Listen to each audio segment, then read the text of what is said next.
name is Ginny Murphy. I'm the stroke program coordinator at Anglewood Hospital. I have been a nurse for quite a while. I've actually been working at the hospital for 46 years. I started there as a nurse's aide and just, went through school, got a nursing license, and just never left. So it just always have felt part of the community here. It's a pleasure for me to be here to speak to you. So, any questions along the way, stop me and we'll discuss it. This is Stroke Awareness Month, so that's basically why I'm here, pushing stroke, stroke education. But the underlying thing is stroke awareness should be every day of your life, not just 1 month, but or 1 day, but every day. And that's what I hope you get out of this too. So let's start. What is a stroke? It is something that affects the arteries of the brain, and when it happens, it's sudden. Yeah. It's either a blood vessel that's bursting, or it's a blood clot that's stopping the blood from getting through the brain. What happens is when that blood vessel bursts, blood seeps into the brain, or if the clot is blocking the brain, no flow gets to that area of the brain, and that area dies. Where that happens affects whatever deficits or problems you're going to have afterwards. So your ability to, move, feel, think, speak, it depends on where this cutoff of blood is. It's an emergency, a stroke. It's not like, oh, if I sit down, maybe you get better. No, gotta get to the hospital. So people ask me, but the ambulance, it costs money. If it's an emergency, going to the hospital, it will, most of the time, 99% of the time, be covered by insurance. Because I know a lot of people say, no, it's going to cost me money. But but most insurances will cover that emergency run to the hospital. If you take an ambulance home, that may be on your dime, but going there is an emergency and should be covered by insurance. Because that, you need to clear that up so that you get there the fastest way you can. And going with an ambulance is most times. Okay. Stroke is also known as a brain attack. It's just like a heart attack, because same thing happens with the heart. You can have a clot that blocks a vessel and it causes that area of the heart to die, or there are aneurysms in the heart that could burst and cause a heart attack too. So they're very similar. So when you have a heart attack, it means you have vessel problems, maybe clotting problems. You're at risk for a stroke too, and vice versa. Most strokes happen after 45, the majority of them, or after 55, excuse me. But it can happen at any age. It's the leading cause of adult disability. The cost yearly of stroke disability is $56 billion. Yeah. So think of it in terms of going to rehab, maybe spending time there, but also losing work and losing that salary. But that's all factored into those costs. Every 40 seconds, someone has a stroke. And that's pretty significant. And then 2 million brain cells will die. So it's really, we have billions of brain cells, but you just don't want to miss any of them. Okay, we'll get to these statistics. So in the United States right now, 9 million people have had a stroke, which is, these numbers are incredible. And 800,000 a year will have them. It's the 5th leading cause of death in the United States. And women, 55,000 women will have more strokes than men. Black people are at a higher risk for stroke, and also treatment may reduce the effects of stroke, and we'll talk about those treatments. And then 80% of strokes can be prevented with lifestyle changes. There are some changes we can't make, but we'll discuss them too. Okay, so the symptoms, these things you should carry through, and it should be in your handout too, or it's in something I have for you, but to know these symptoms. Loss of balance, again, sudden loss of balance or dizziness, you get off a bus or something and suddenly like you're stumbling, or you're out and you're stumbling, you're unable to walk straight, you need help, you have to hold on to something to walk, or dizziness. Dizziness causes loss of balance, so dizziness, loss of balance. It's a show of with the loss of balance, loss of coordination, so that's a B. So what we like to, align this with is the term be fast. So B is that loss of balance, coordination, dizziness. E, vision changes. These are where you're maybe seeing out of half of your eye, or you're just totally, you lose your vision completely. Don't go to your eye doctor. Go to the hospital. I've seen a few people come and they, I couldn't see, or I was blurry, that's the other one, so I went to my eye doctor. It really is an emergency, and the eye doctor, calls it right away, get over to the hospital, but you've lost valuable time by not getting to the hospital first. Facial droop, it's just your mouth will look crooked, or if you smile, the smile is not even. And in fact, smile, we like to ask people, give me a big smile.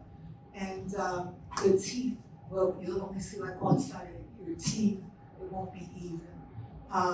Also, if someone is eating and they start drooling, it's like there's a loss of paralysis on the side where stroke is occurring, it's drooling, that's a sign of stroke, the facial problem. Also, it does go up to the eye too, you may see a droopy eyelid too. On weakness. So what you'll see is just like kind of the floppy arm. I can't hold my arm up, and the same for the leg. And it'll be usually unilaterally, it'll be on the arm and the leg. It also could be numbness, tingling, and that's also a sign for stroke too. Speaking, two things can happen. There's like garbled speech. It's not clear. It's almost like having marbles in your mouth or chewing with your mouth full, you can't understand. Or the other thing is the speech is very clear, but it makes no sense. You're asking them, do you want some soda with your dinner? And saying, Trump's president or something so very weird. So in that case, the motor section is working, but not our sensory. So what you're saying to them, they can't comprehend. Right? So the other thing is time. T is for time.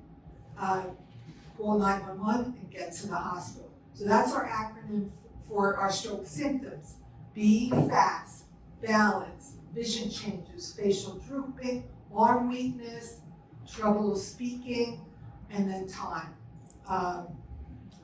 If sometimes people just like in red is fast. If you see any of those symptoms, get them to the hospital. Okay, so there's types of strokes. I talked about it a little bit earlier there. There's a type where there's a blood clot. And that's the majority of strokes, at 87-88% of strokes are that, and that's the blood clot. The blood vessel to the brain becomes narrowed, and it gets clogged, and there's no flow to the brain. I like to think of it sometimes like think of your plumbing when it gets all backed up and clogged, and nothing can get through. That's what this is like, an ischemic stroke, it's called.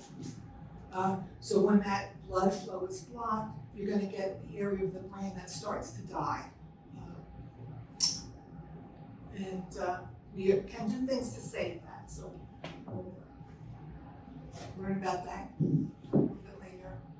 The hemorrhagic stroke, blood vessel just bursts, and the blood just sits on the brain and it causes damage that way. This is about 13% of strokes, and this is more serious. Disabilities are worse, even mortality is worse. 30 to 40% of people who have this type of stroke will not live beyond a year. So it's pretty devastating. As I said, the disability is worse. There's better recovery with your ischemic stroke. Now, a transient ischemic attack, or the TIA, that is what you might have heard as a mini stroke, where you have symptoms, but they go away, and you think, oh, this is great. Nothing's wrong with me. The people who have TIAs go on to have the big stroke. So 90 days, in a 90-day period, 10 to 20% of people will have a major stroke after this. In a 4-year period, like 80% of people go on to have a stroke.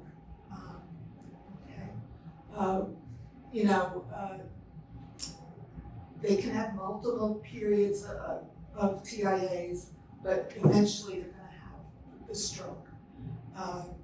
The treatment for this will be the same as like having an ischemic stroke. Okay, so the symptoms: abrupt and maximum, like all of a sudden you're aphasic, which is where you can't speak. They're very short the duration.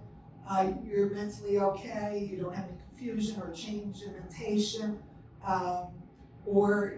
you may have that. Vertigo is dizziness. I have that up there. You have your vision changes. Your ataxia is loss of coordination, and also nausea and vomiting could be with that. But again, you just lose it for a short time. Okay, risk factors. So these are what we need to work on. Okay, factors that we can't control. Okay, age. As we age, we have a higher risk of stroke.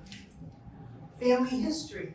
There appears to be a genetic link with strokes and heart attacks. There's like this,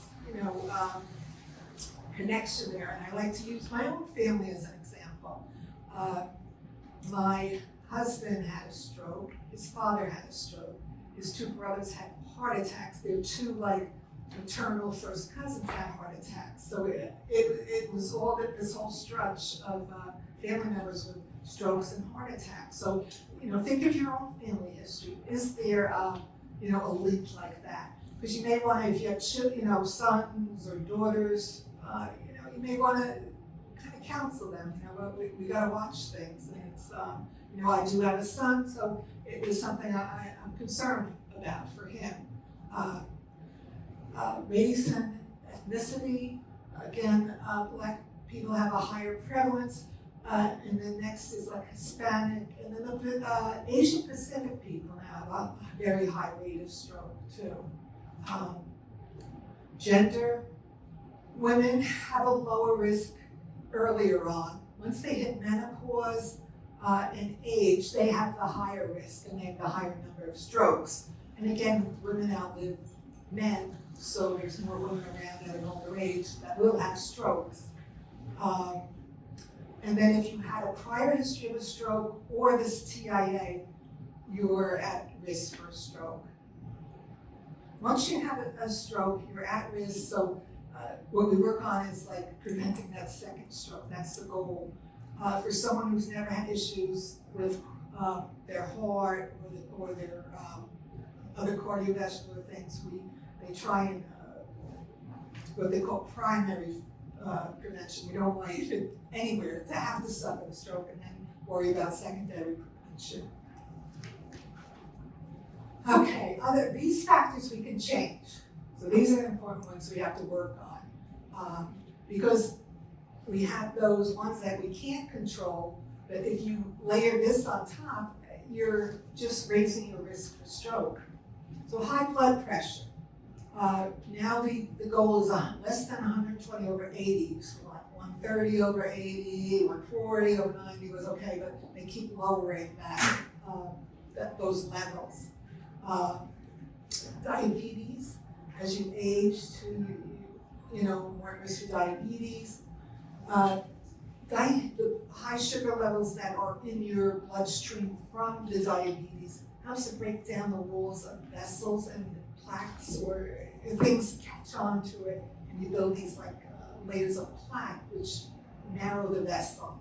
So diabetes really does great damage to your arteries.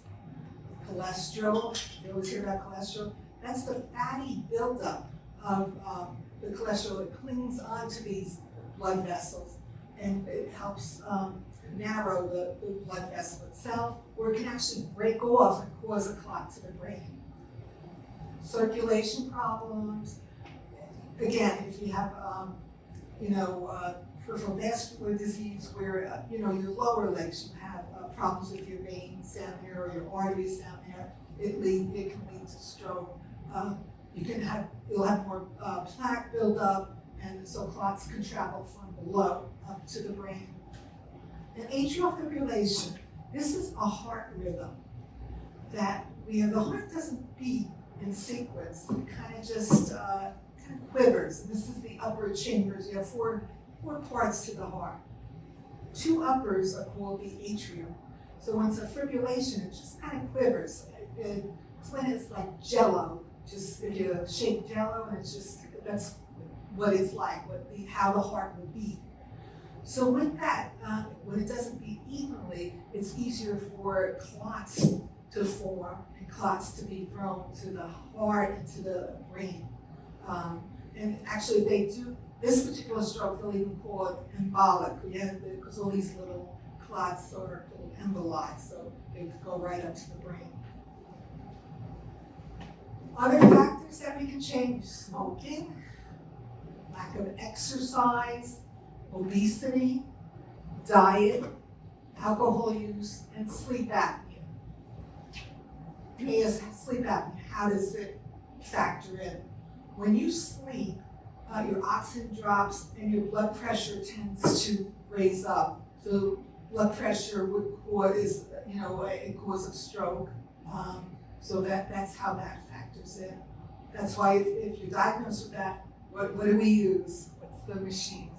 CPAP. So that you really, it's bothersome to a lot of people, but it's really a necessary device to use.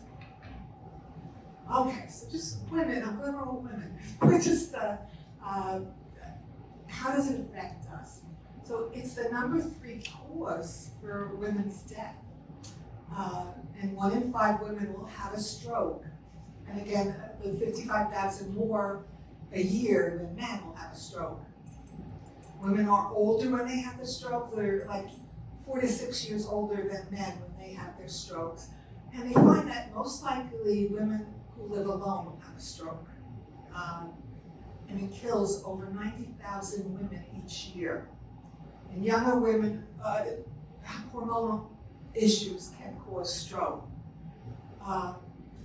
So what are the risk factors that address the women in stroke? We have migraines with aura. Aura is something that occurs before the migraine really hits. There's a few different ones.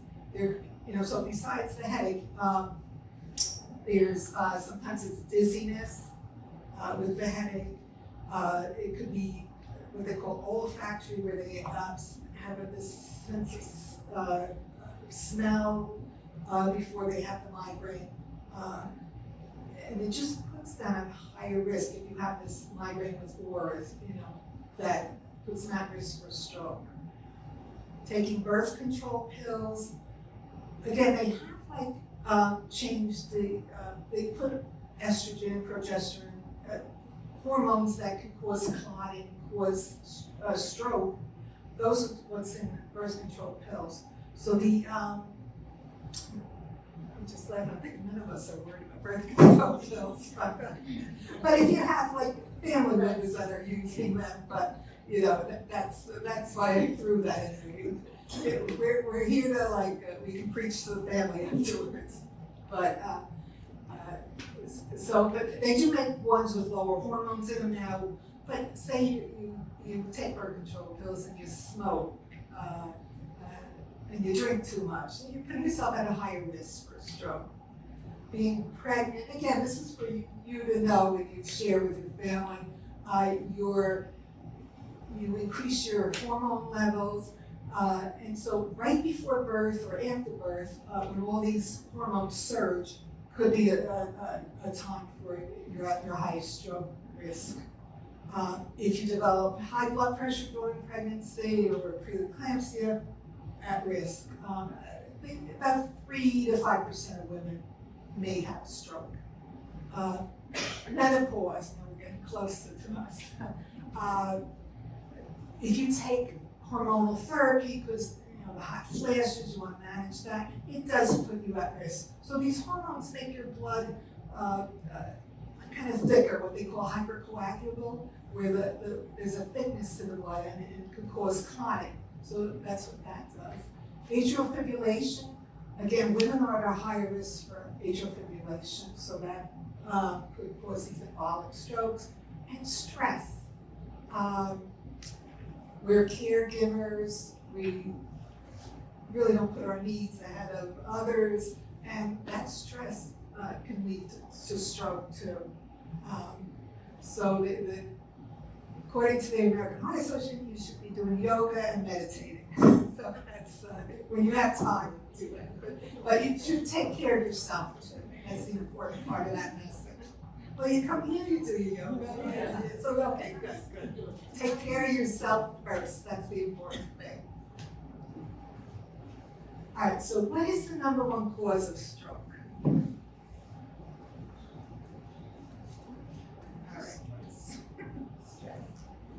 High blood pressure. And that's what both strokes that the risk factors for the ischemic and the hemorrhagic stroke are the same. The treatments are different, but the risk factors are the same. So yeah, hypertension. So getting control of that blood pressure is most important. What readings do we like? So less than 120 and 180 is where you should be at. Again, they've lowered it from years ago. But how do you feel about that lower? Do you feel good about that, and it should be, or? It should be, because they're not. It's lower than 120, but they're not lowering it, down below 100. Believe me, they're not. There are some exceptions to the rule. If you've lived your life with a blood pressure of 170, 180, you're not going to drop it that low. Maybe you'll leave you in the 120, 130 range, because if your brain's been getting that circulation at that blood pressure for all your life, just to drop it too low could mean your brain isn't going to get as much blood flow. So there are exceptions to this. But for someone who's just diagnosed, they're going to go by this rule. Certainly they're not talking, lower than that. They will keep you around 120, but you're not going to go below 110 or even 100 at that point. So it's, they did kind of tighten the range for everyone. It was, as I said, much higher and more permissive with higher rates, but this is recent in the past few years. You'll find yourself, your doctor will put you on 1 or 2 medications. But basically, I'm sure you're on 2. They start with a diuretic, which is the water pill, and then they'll go into a different type of blood pressure medication.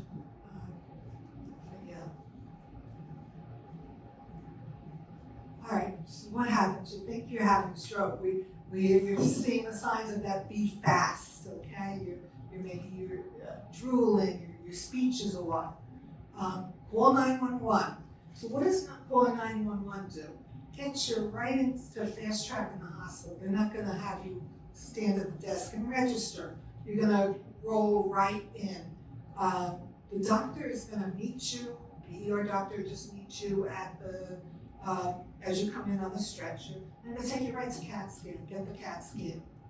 initially what we do is just get a CAT scan to see that you didn't have a hemorrhagic stroke, because that's what shows up just on a plain CAT scan of the head. If there's fine, there's no bleed, and you meet certain criteria, they're going to think about giving you a drug for the stroke. By ruling out that it's not bleeding, you're having ischemic stroke. Okay, they will do a quick, moral assessment. They have like they'll ask you to do certain things, and they rate you, and you come out with a certain number, and it's like, okay, yeah, definitely you're having a stroke. You meet some criteria. You're not on a blood thinner. You haven't had recent surgery. You haven't had a stroke in the past 3 months, or a hemorrhagic stroke at all. Then you meet these needs. They'll give you a drug to help break up that clot. What they will do too is also check your blood sugar, because if your blood sugar is low, you could mimic having a stroke. Like you could sound like your speech is off. So they will check your blood sugar, your vital signs. We want to make sure your blood pressure is less than 180. And then they'll decide, can you get this medication that may bust the clot? The other thing is you had to come in quickly. You have a 4.5 hour window to get this medication. So so that's why time is so important. When you call that 911, but you have to get to the hospital as quick as you can. What happens when you don't come in with the EMS? You lose invaluable time, all right? Because if you go up to, either you come in screaming, I'm having a stroke, or if you wait, let me go up to the desk and tell them, this happened, I feel weak, I feel droopy, I can't move my arm. All right, you go in, you tell them that, and okay, sit here, we'll look you over, and they will bring you in, but you're still losing time that way, all right? So it's really, really important to get to the right track for the coming in with the ambulance. Because they'll call ahead, they'll say, on the way, this person's showing signs of stroke, and the charge nurse in the ED will clear the CAT scan table for you.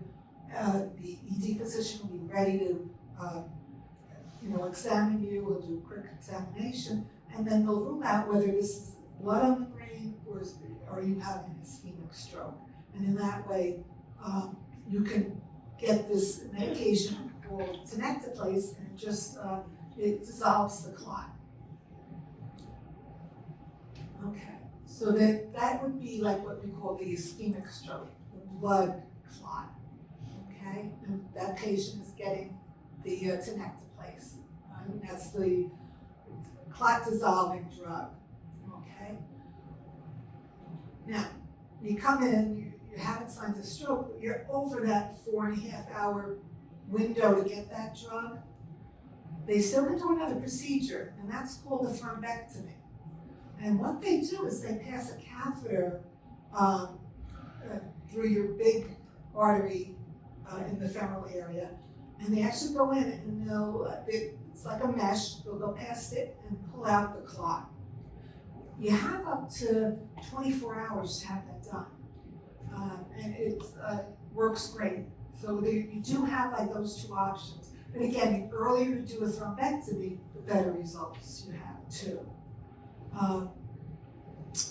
The other thing now, if we're having a hemorrhagic stroke, what they'll do first is they're going to check and see if you're on any anticoagulants. Are you on Eliquis? Are you on Xarelto? Are you on Coumadin? And they'll reverse that. That's step number 1. They do have surgical options to repair these. If blood vessel had burst, they can clip it off, or if it's still intact and just leaking a little, they can put like a coil, titanium in there, and just kind of coil it into the aneurysm, and that will close it off. So there are options available. But again, some of these procedures are not available at Englewood. So the coiling and the clipping, you would go to like Hackensack, that's where we send those patients, so that, again, getting in time matters so that we can get you somewhere to get these procedures done is important too.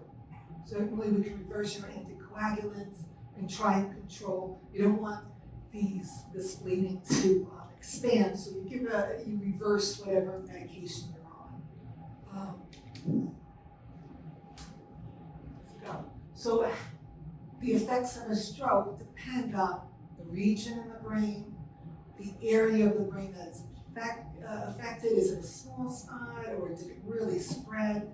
And depending on where that area is, that's going to control your function afterwards.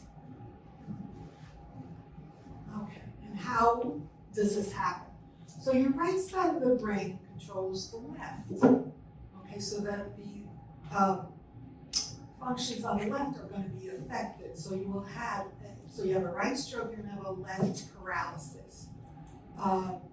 It leads to lack of awareness of things on the left side, impulsive behavior, lack of poor judgment, vision problems, memory loss, and emotional changes. Again, the size of it will dictate the function. So if it's not a huge bleed or clot, you may never know that something happened. But if it is bigger and there's more damage, you're going to face all these problems or deficits, we call them. Okay, your left side of the brain is affected. So what happens? You're going to have right-sided paralysis, weakness or numbness, personality changes. Sometimes you hear like someone who's just very docile, sweet person become this like just nasty person, curses all the time, and we've seen that happen. It really is just very devastating to family members. Disorganization, slow, very cautious behavior, vision problems again, memory loss and difficulty concentrating. It's affecting the cognitive areas where you understand things, and then the speech and language difficulties. Again, comprehending speech, and then also pronouncing, having correct pronouncement of words and sentences. Also, there's an area in the rear of the brain called the cerebellum, and this is a coordination area. So if you have dizziness, nausea, and vomiting, and off balance, it's most likely that's where your stroke took place.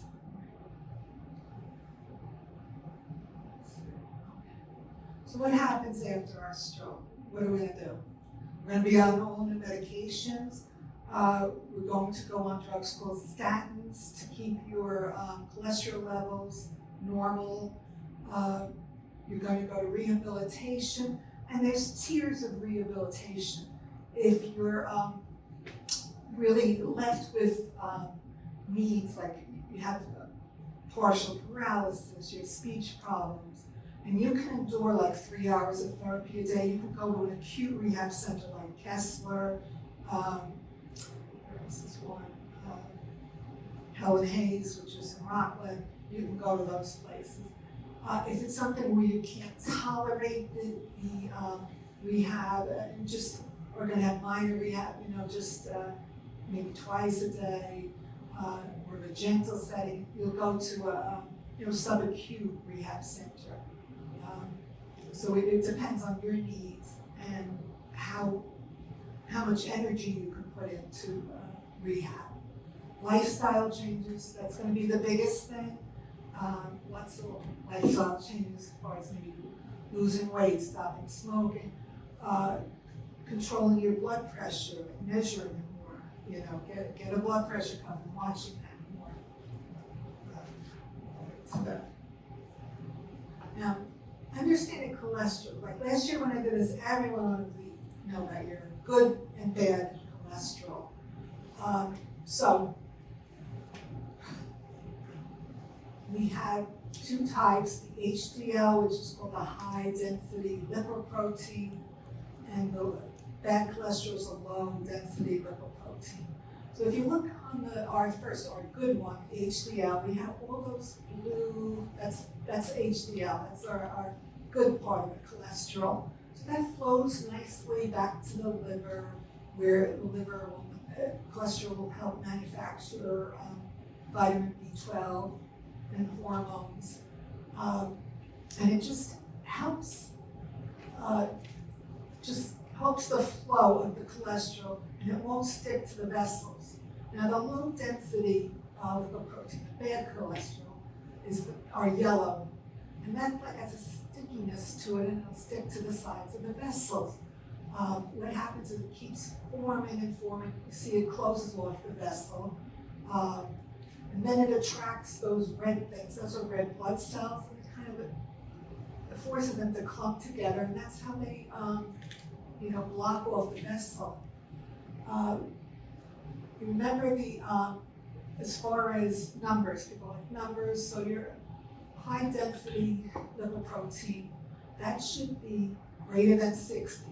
So H high, so remember a lot of you, the HDL or high, your good cholesterol should be greater than 60. Your low density, L for low, so that should be less than 100. If you have a history of diabetes and cardiovascular disease, they actually want you under 70. So you may be on high doses of a statin. So what I mean by statin, Lipitor, Crestor, those are all statins. So the thing is, if you have had a stroke, or you really do have that bad cholesterol with the levels high, they may put you on a high dose of a statin. Some people are allergic to statins, but there are medications beside your. The question. I didn't get the number for the bad cholesterol, the recommended number, I can't see. Oh, the bad cholesterol? To be, you want the normal number. No. The normal number should be under 100.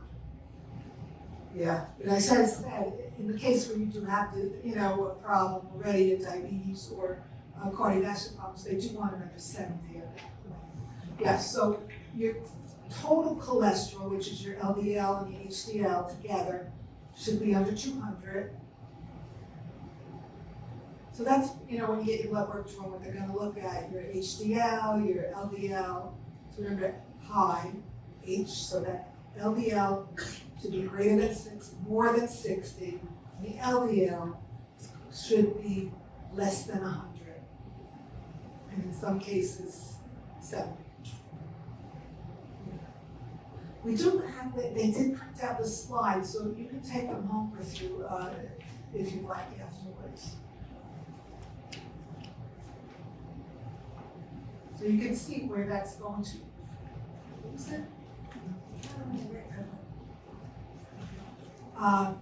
You're going to get that vessel cut off between the cholesterol and then the blood cells just kind of clinging together there. So it just, that's your setup for an ischemic stroke.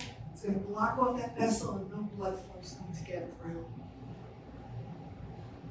Okay, so the American Heart Association has the 8 essentials. So this is what's going to help us live a healthy life. And I think throughout life we all know we have to do it, or what to do. It's just doing it. Eat better. So the recommendation with everything I'm going to read today is this Mediterranean diet. So that's high on fruits, vegetables, low-fat meats like chicken, the omega-3 fish, and then legumes and beans and things like that. Very low on animal proteins, steak or beef like once a week. Fats, butter, like just 5 tablespoons, something very low. Being more active, and I think you all do this by being here at the grass, here at the Service Center. We're just, doing it in little ways. If you can if you're going to ShopRite in your car, parking at the furthest parking spot away, or maybe lap around ShopRite and more. I know you want to get out there when you're not as quick as possible, but just even kind of walking up and down the aisle. So you're doing in good ways. You don't have to get out there on the track, although that's a great way too. But little things, little steps to getting our exercise and being more active. Smoking, I do find that with our stroke patients that come in, a lot less smokers. So it's a nice thing to see, so a lot less smokers. And again, that goes for if you live with a smoker, secondhand smoke can affect you too. So make them smoke outside. I will tell you, I told you before my husband had a stroke, and he was a smoker. So he stopped smoking the day he had a stroke.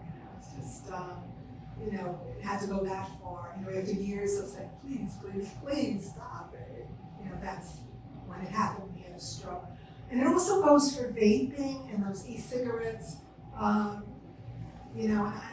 personally, I don't know, they've done a lot of studies on like even smoking marijuana and things, what that's gonna do. We're kind of like shied away from looking into that, but is that gonna affect like stroke rates and things?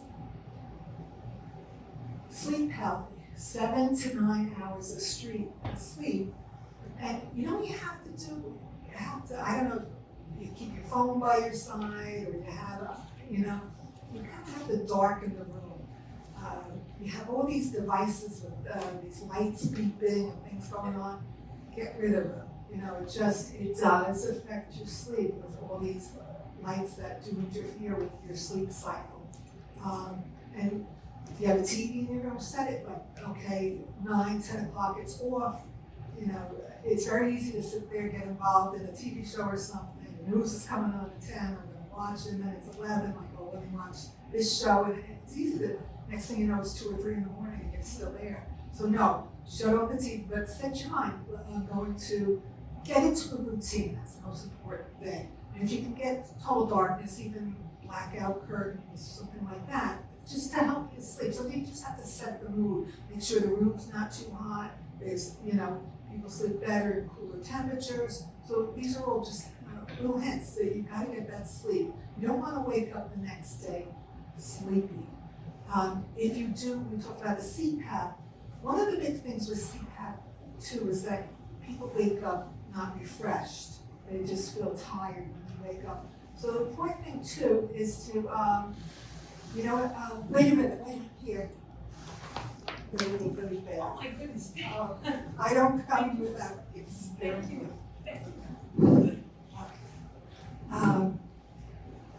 So put your CPAP mask on.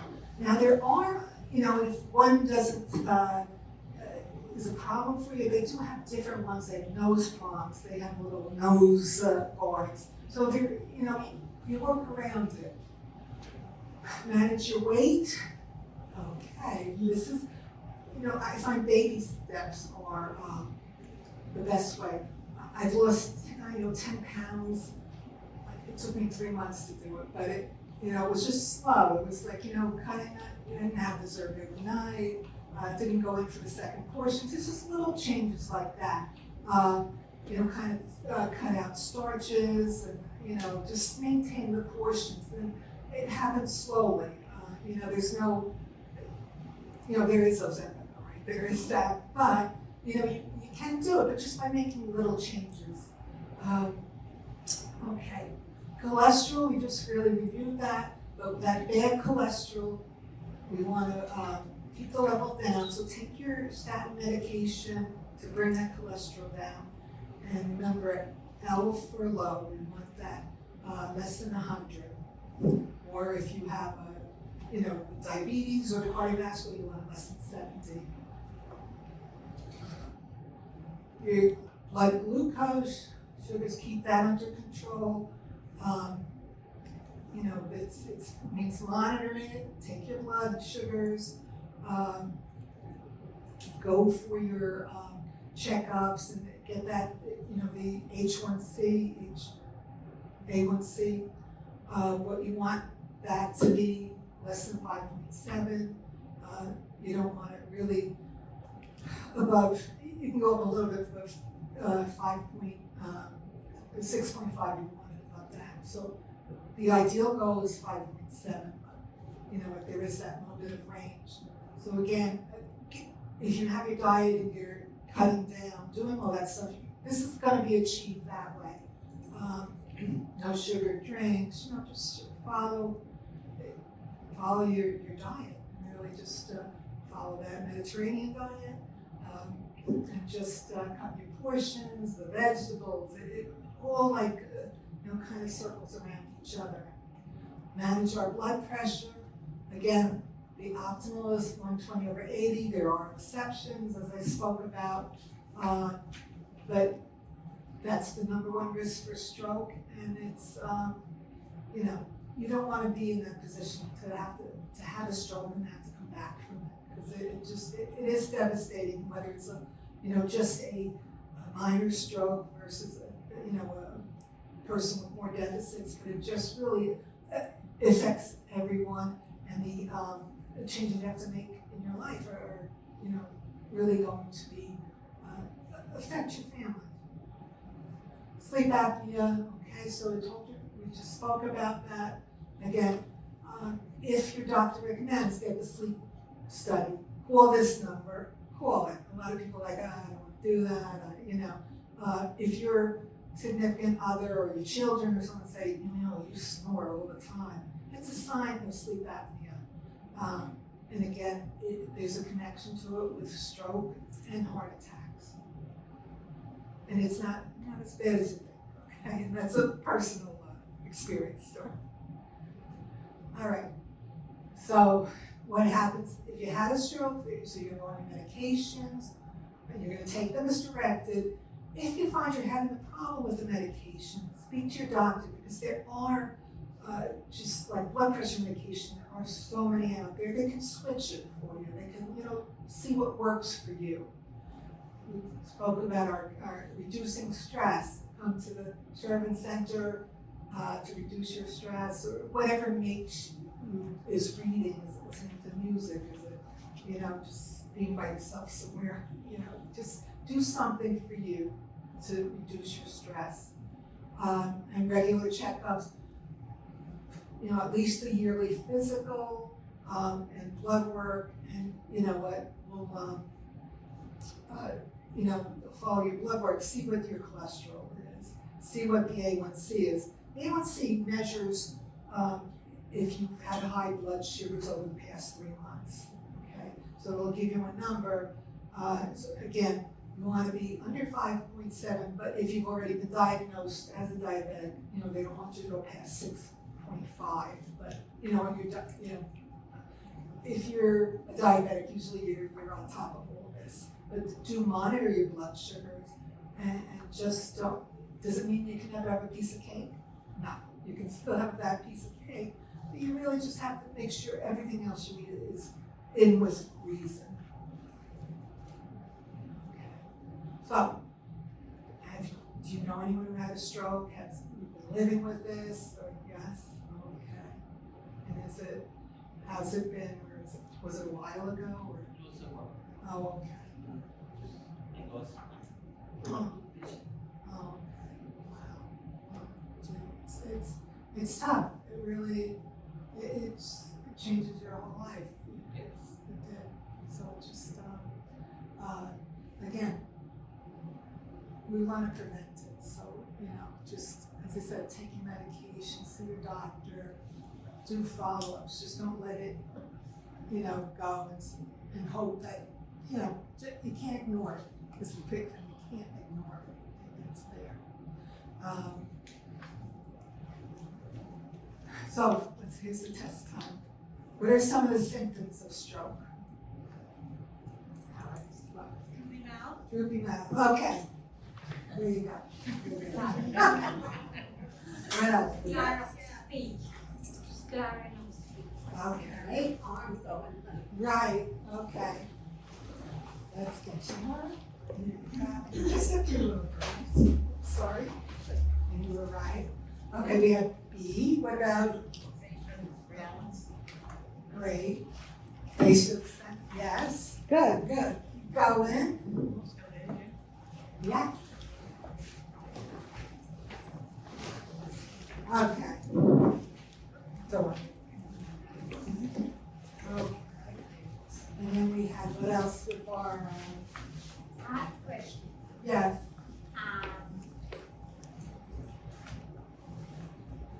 Can you tell if you have TIA? you would have suspected yourself, or somebody you know. Yeah, you know what, people will come in and say, like, I suddenly lost the ability to speak.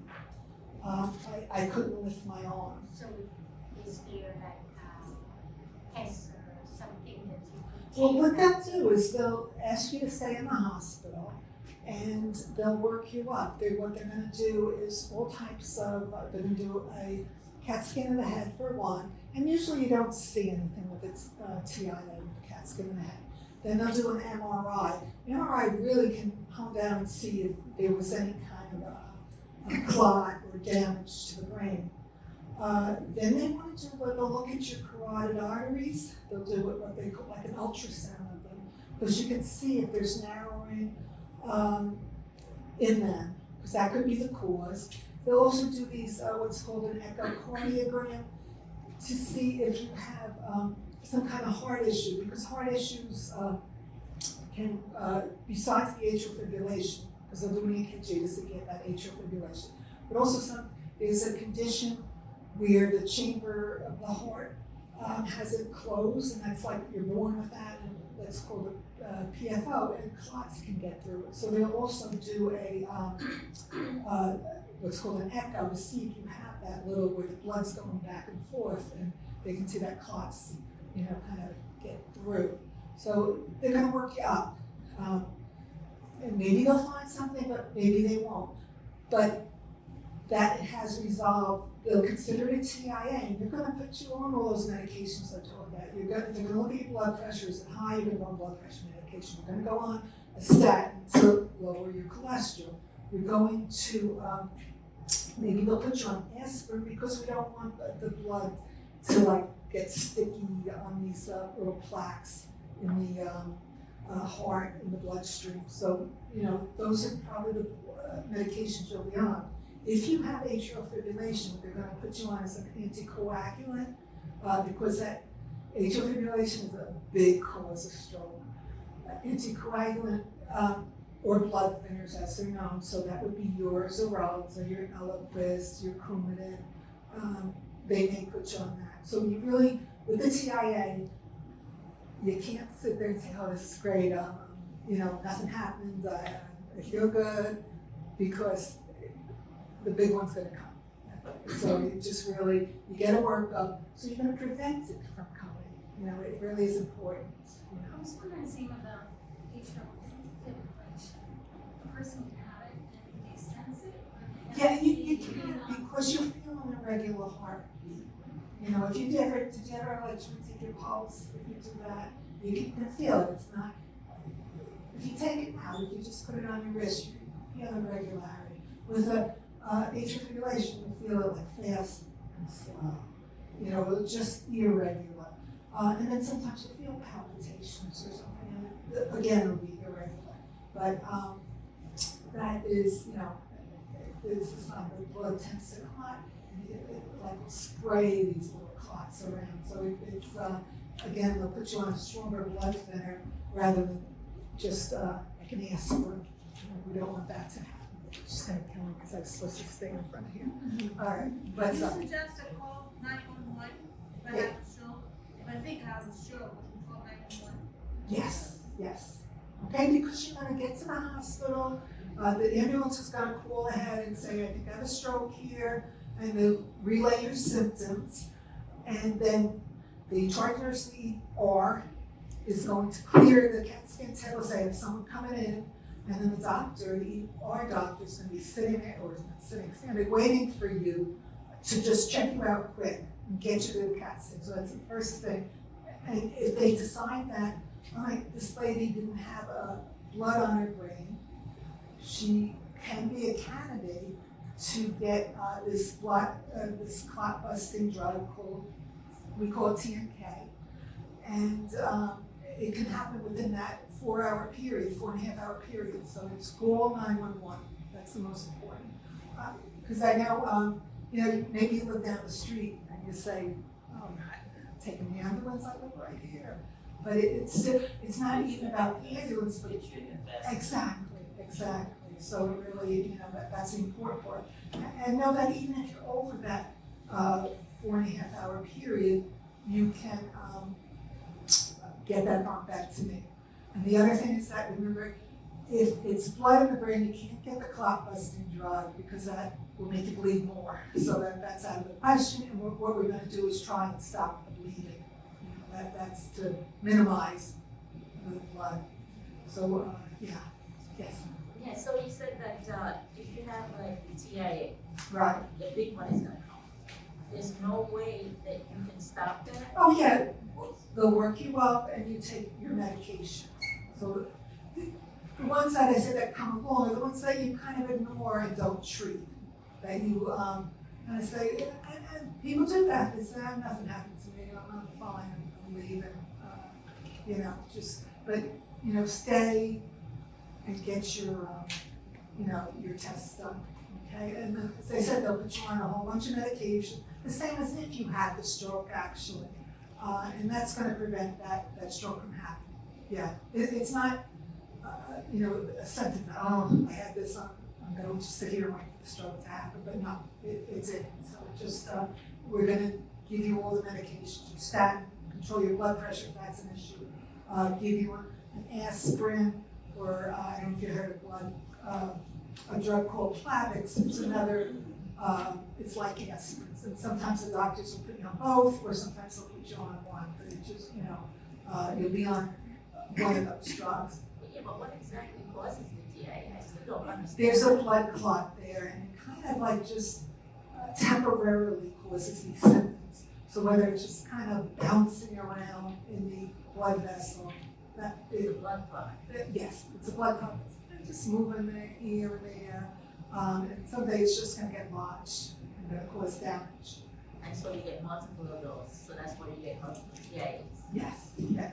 So it's, as I said, it's treated as the same as like the stroke, the ischemic stroke, which is the blood clot stroke, because it's floating around there and somewhere it's going to be making trouble. So it's, they're going to work you up and hold it in check. So.